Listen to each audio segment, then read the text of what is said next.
एक लड़की थी। वह बड़ी सुंदर थी। शरीर उसका पतला था, रंग गोरा था, मुखड़ा गोल था, बड़ी बड़ी आंखें कटी हुई अंबियों जैसी थी, लंबे लंबे काले काले बाल थे। वह बड़ा मीठा बोलती थी। धीरे धीरे वह बड़ी हो गई।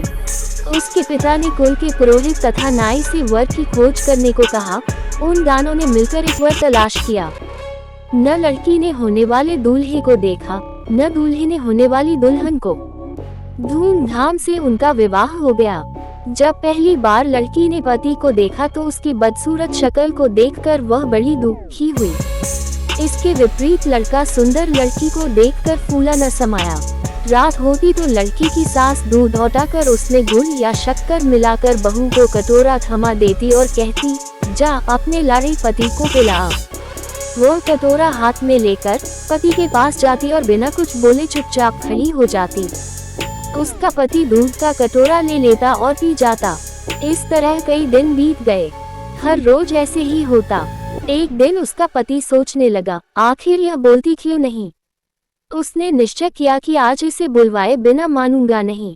जब तक ये कहेगी नहीं कि लो दूध पी लो, मैं इसके हाथ से कटोरा नहीं लूंगा। उस दिन रात को जब वह दूध लेकर उसके पास खड़ी हुई तो वह चुपचाप लेटा रहा।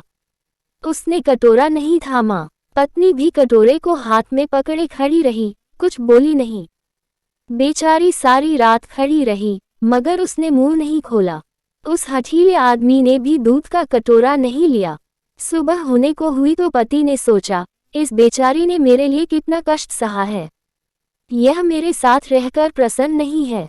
इसे अपने पास रखना इसके साथ घोर अन्याय करना है। इसके बाद वह उसे उसके पीहर छोड़ आया।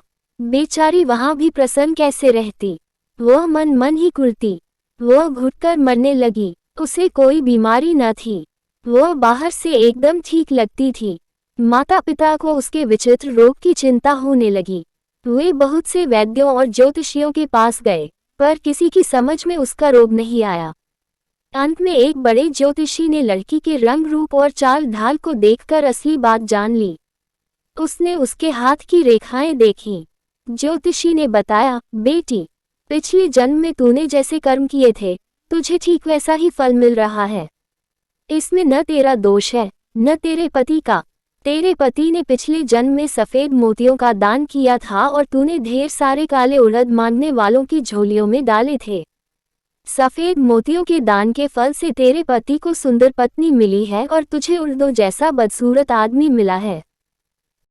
ऐसी हालत में तेरे लिए यही अच्छा है कि तू अपने पति के घर चली जा और मन में किसी भी प्रकार की बुरी भावना लाए बिना उसी से संतोष कर जो तुझे मिला है, और आगे के लिए खूब अच्छे अच्छे काम कर। उसका फल तुझे अगले जन्म में अवश्य मिलेगा। ज्योतिषी की बात उस लड़की की समझ में आ गई और वह खुश होकर अपने पति के पास चली गई।